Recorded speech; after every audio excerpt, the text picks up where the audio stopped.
තව අනිත් එක තව එකක්.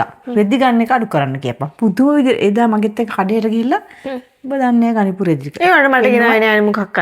මං කිව්වා යුටක් ගාව මක් කරගන්නේ කියලා. මටවත් අරන් දුන්නේ මාත් ඉතින් මට මොකක් කරගන්නද කියලා. පේ කරලා ඉවර වෙනකම් මට කිව්වා ඉතින් අම උනාට ගන්නේ කියලා. මාත් ඉතින් ගොනා වගේ ඉතින් අර එළියට වෙලා හිටියා බං හීතලේ. හම් වෙච්ච බෑන නම් කියලා වැඩක් නෑ. මං අර ප්‍රාදේ අම්මා මට ඒ කාලේ කිව්වනේ ආඩු වෙනකොට. ඔව් මං කිව් තොට මං කොච්චර කිව්වද ඇහුවද? දැන් ඉතින් රිලෝ විදිහටනගේ විදිහට මට මේක මොනේ කීකි මැරෙන්න හැදුවන. දැන් ඉතින් එල්ලලා ඉඳපන්. ඔන්න හැබැයි පුතේ ඔක කියන්නෙම නම් එපා පහු. අරුගේ කණි තියන්න එපා හොඳේ. ගෙදර ඒගොල්ලෝගේ අම්මට කියාවි ඔය ඊට පස්සේ මං ගැන මැරදිට හිතයි ඔය කිව්වන් පස්සේ කියන්නම් එපා නිකවවා. දන්නෝනේ ඉතින් මිනිහාගේ අම්මත් එක්ක කියනවනේ මිනිස්සු. බැරි වෙලාවකත් උඹලා දෙනවා කතා වෙන වෙලාවට නිකවවත් කිව්වොත් අම්මත් මෙන්න මෙහෙම කිව්වා. උඹගේ හැටිත් මං දන්නවනෝ. උඹත් ඒ වගේ බාණ්ඩයක්.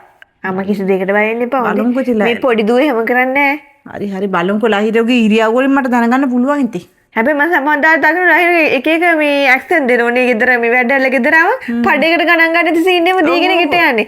දෙන්න හිතන ඒ වෙලාවට නම් හොඳයි මට. ඒ ඉතින් එහෙම කරන්නේ මේ උඹ මොනවා හරි කියපු දවස තමයි අම්මා මට තේ දවස් වලට තරහයි හොඳේ. දොර අරින්න මං හායි කිව්වොත් බැරි වෙලාවක් නෑ පැත්ත බලන්න යන්නව.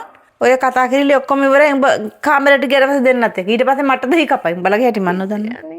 අම්මා ඉතින් අපි කෙනෙක් හිතා ඉන්නේ හැටි තමයි. හිතන් ඉන්නේ නේ. කොහොමද ඒ මට ඇහෙනවලට කුටු කුටු කුටු ගග මක්කද අම්මා අම්මා කිය කියනවා. නෑ.